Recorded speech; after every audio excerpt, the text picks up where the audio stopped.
نبی کریم صلی اللہ علیہ وآلہ وسلم کی عزت و حرمت ہر مسلمان کے دل کی دھڑکن ہے۔ اللہ رب العزت نے قرآن مجید فرقان حمید میں ارشاد فرمایا، ان الذین یؤذون اللہ ورسولہ لعنہم اللہ فی الدنیا والآخرہ۔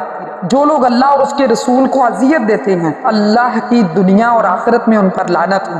بلیو می، ہم جانتے ہیں کہ تاریخ میں جب بھی نبی کریم صلی اللہ علیہ وآلہ وسلم کی ذات پر حملہ ہوا تو امت مسلمہ نے غیرت ایمانی کا ثبوت دیا، مگر آج صورتحال کہیں زیادہ خطرناک ہو چکی ہے۔ سیریسلی دشمنان اسلام نے مسلمانوں کو شکست دینے کے لیے تلوار کی بجائے میڈیا، سوشل میڈیا اور فحاشی کو ہتھیار بنایا۔ یہ ماڈرن ویپن ہے اور اس طرح خطرناک کھیل میں وہ کامیاب بھی ہو رہے ہیں۔ انفارچونیٹلی ٹرو، آج مغربی قوتیں یہ جان چکی ہیں کہ ایک غیرت مند مسلمان کو شکست دینا ناممکن ہے جب تک کہ اس کے دل سے عشق رسول صلی اللہ علیہ وآلہ وسلم کو ختم نہ کر دیا جائے۔ ایگزیکٹلی یہی بات ہے، اسی لیے پہلے بے حیائی کو فروغ دیا، پھر سٹیپ بائی سٹیپ مسلمان نوجوان کو فحش مواد میں الجھایا، اور جب انہیں لگا کہ اب مسلمان کی حیا اور غیرت دونوں چلی گئیں تو انہوں نے اسے ناموس رسالت صلی اللہ علیہ وآلہ وسلم کی توہین میں ملوث کرنا شروع کر دیا۔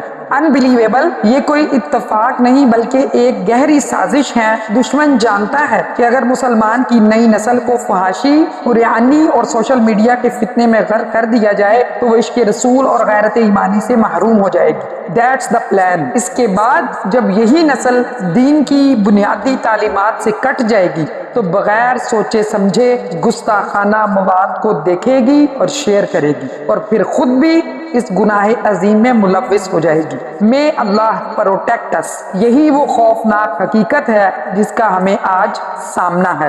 ویک اپ مسلمز، عشق مصطفیٰ علیہ السلام ہمارا فخر ہے۔ یہ جنگ ہمارے ایمان کی جنگ ہے، یہ جنگ عشق رسول کے تحفظ کی جنگ ہے، یہ جنگ غیرت مسلم کی جنگ ہے۔ اسٹینڈ ٹال۔ اللہ ہمیں اپنے محبوب نبی کریم صلی اللہ علیہ وآلہ وسلم کے عشق میں زندہ رہنے اور اسی عشق میں جان دینے کی توفیق عطا فرمائے۔